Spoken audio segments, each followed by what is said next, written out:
ছোট বড় সকলের ভালোবাসা আর আশীর্বাদ মাথায় নিয়ে আজকের রান্না বাড়ার পর্বটি আরম্ভ করলাম। দেশ বিদেশের সকল বন্ধুদের আমার চ্যানেলটিতে আমন্ত্রণ রইল, আর নতুন বন্ধুদের বিশেষ অনুরোধ রইল আপনারা চ্যানেলটিতে প্রবেশ করে ভিডিওগুলো দেখে আমাকে সাবস্ক্রাইব করবেন প্লিজ, আর একটি করে লাইক দিতে ভুলবেন না কিন্তু। আজকের রেসিপি সম্পূর্ণ নিরামিষ। চলে আসুন দেখে নিই উপকরণগুলি কি কি রয়েছে। কারি পাতা, শুকনো লঙ্কা, কাজু, চারমগজ, লবণ, চিনি, আদা একটু গ্রেট করে রাখা আছে, আর রয়েছে কাঁচা লঙ্কা কুচি আর সর্ষে, হলুদ সর্ষে। এই সমস্ত উপকরণ আমি সুন্দরভাবে সাজিয়ে রেখেছি।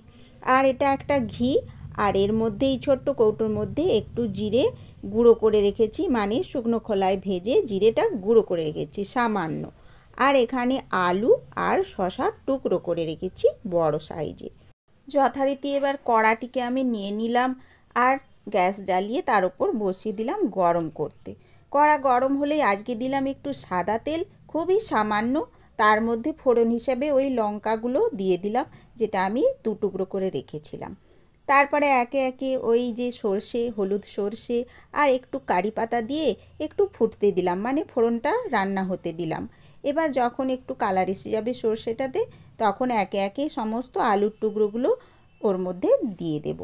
দিয়ে নাড়াচাড়া করব একটু হালকা লালচে আভা আসা অবধি, মানে খুব ভাজবো না, হালকা হালকা একটু লাল লাল হবে। তারপর নাড়ানাড়ি করে ভালোভাবে যখন একটু হয়ে যাবে বুঝবো, তখন ওই শশাগুলো দিয়ে দেবো।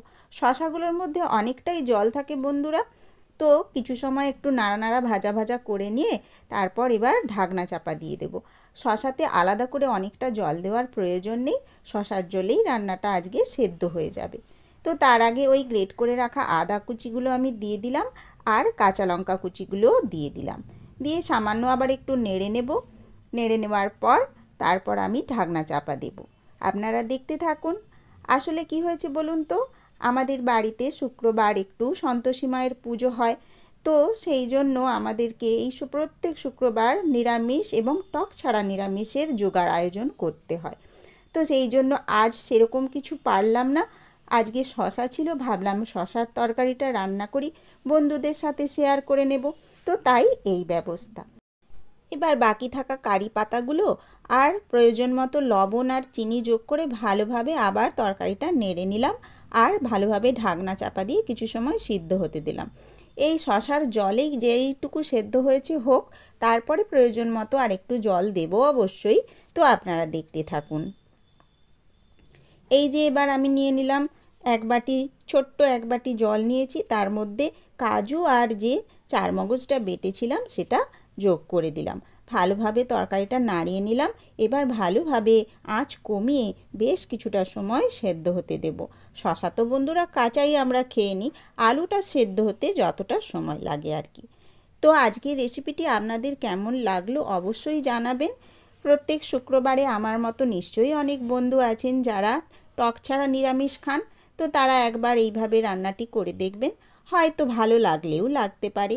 তবে বন্ধুরা এইভাবে শশার তরকারিটা করবেন ঠিকই, কিন্তু অন্য দিনেও যদি খেতে ইচ্ছে করে সামান্য পেঁয়াজ কুচি আর একটু টমেটো কুচি ছড়িয়ে নিলে আরও টেস্টি হয়।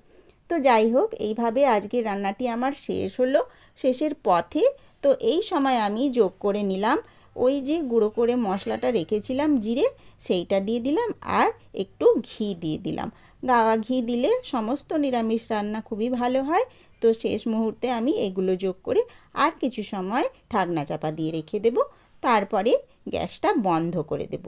তার আগে বন্ধুরা আর কিছু গোটা কারি পাতা রেখেছিলাম, সেগুলো সুন্দরভাবে সাজিয়ে নিলাম ওপরটাতে, দেখতে যাতে ভালো লাগে। আর শেষ মুহূর্তে এই ভাপে তাপে ওই কারি পাতার গন্ধটা তরকারির মধ্যে আবার একটু প্রবেশ করে যাবে, সেই কারণে আমি এইভাবে দিয়ে ঢাকনা দিয়ে কিছু সময় রেখে দিয়েছিলাম। এবার দেখুন এইভাবে এই রূপটি এসেছে শেষ মুহূর্তে। এইভাবে একবার তরকারিটা করে দেখবেন, আশা করি ভালো লাগবে। তো এইটা রুটির সাথে, বা রুটি তো খাওয়া যায় না পুজোর দিনে, পরোটা লুচি এর সাথে খেতে ভালো লাগে।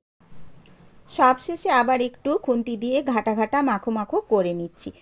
আশা করি আজকের রান্না আপনাদের অবশ্যই ভালো লাগবে। ভালো লাগলে বেশি বেশি করে শেয়ার করবেন বন্ধুরা, আর লাইক কমেন্টস করে আমাকে জানাবেন। উৎসাহ বাড়ানোর জন্য আপনাদের কাছে বিশেষ অনুরোধ রইল। আর বন্ধুরা, রান্না বাড়াটা ঠিক কতটা ভালো লাগলো বা না লাগলো কেবলমাত্র সেইটুকুই তোমরা কমেন্ট বক্সে জানিও। চ্যানেলটিকে সুন্দরভাবে এগিয়ে নিয়ে যাওয়ার জন্য আমাদের সবাইয়েরই নিয়মের মধ্যে থাকা উচিত, তাই না বন্ধুরা? তো যাই হোক, বিশেষ কথাটি সবাইকে জানালাম। আশা করি সবাই বুঝতে পেরেছেন। আজকের মতো তাহলে টাটা, দেখা হবে নতুন ভিডিওতে নতুন এক রান্নার সাথে।